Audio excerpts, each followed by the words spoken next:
everyone! Today we are going to speak about democracy. My name is Matthew, I'm your host for today, and next to me sitting my colleagues from Bucharest Youth Center. Yes, hello, my name is Ilinca, I'm 18 years old. I'm a volunteer at the youth center here in Bucharest, so I'm part of the FNT community. I'm Romanian, but I will speak in English today, so my Ukrainian colleagues will understand me. And yes, we will speak about democracy today. We will make, let's say, a little bit of a debate on this topic. And as well, it will be very relevant to the future of young people, because for those of who are right now 18 and over, they can actually vote for a lot of things here in Europe. So it will be important for you to get in touch and to actually perceive this right to vote. But for now, we are gonna discuss what is democracy for you. Okay, so I think in order to understand this concept of democracy, which is a pretty complex one, we have to look a little bit at the word itself and at its origins. So demos means people and kratos means power. So in democracy we're talking about people's power. This its origins come from the ancient Greek language. Yeah, in this political regime, the people have a voice that is actually heard and that is taken into consideration. So, this is my opinion. On which basis do you think democracy is built? The core meaning, like the core pillar of democracy. What is the most important? Related to what you also said earlier, yes, people are free, they have rights, they can do everything they want, but we also have rules and limits. And a pretty great quote that can define or express this better is John Stuart Mill quote, "My freedom ends when your freedom begins." This really tells very good what democracy is. So we are free to basically make whatever we want, but as I said, we have to also respect society's rules and other people's boundaries and limits, you know.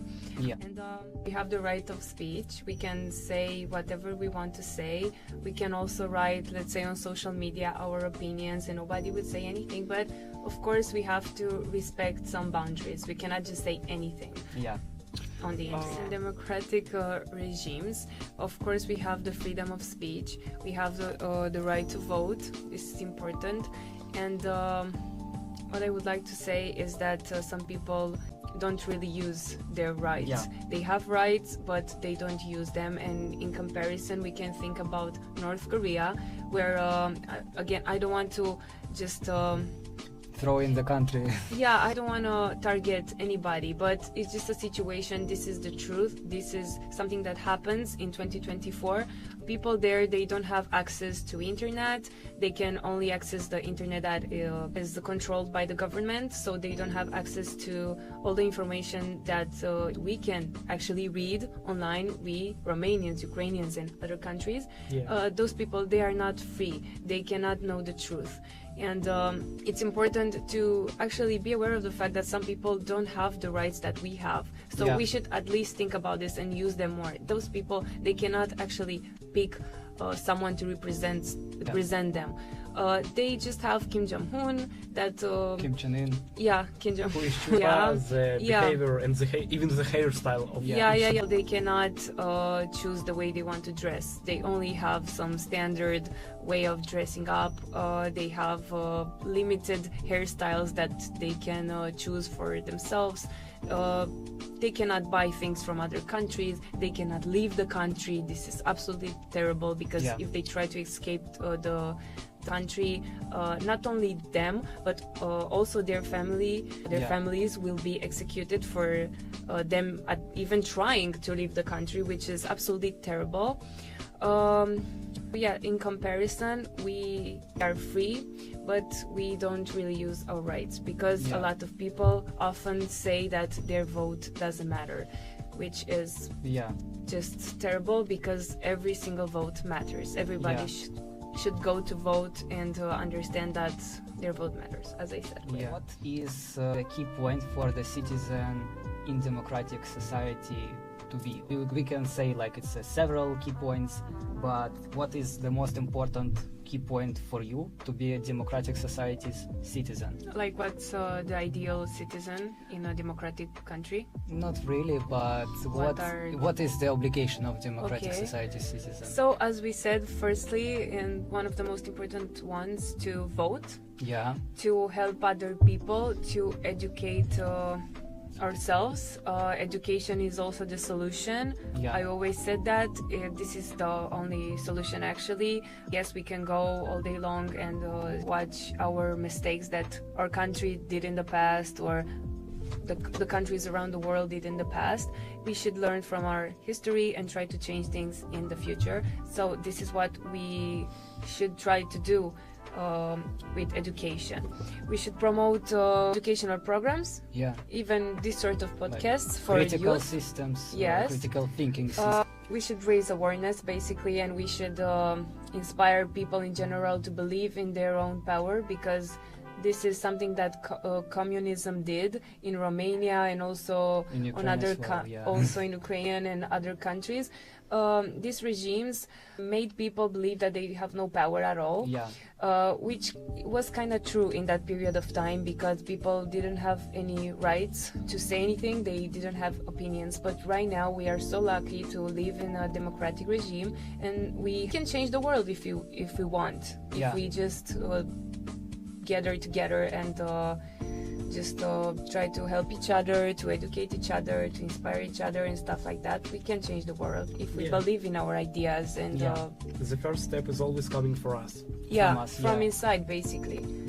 Not because I heard you earlier said that sometimes people look at the government. Maybe the government is there to blame.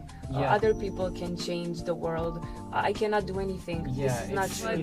That's the beauty of democracy, the fact that we can go to protest some things that we don't like. We can write about them online. We can even call, I don't know, if we didn't like a product, we can express this. We can, I don't know, we can say our opinion and we can vote and we can change things.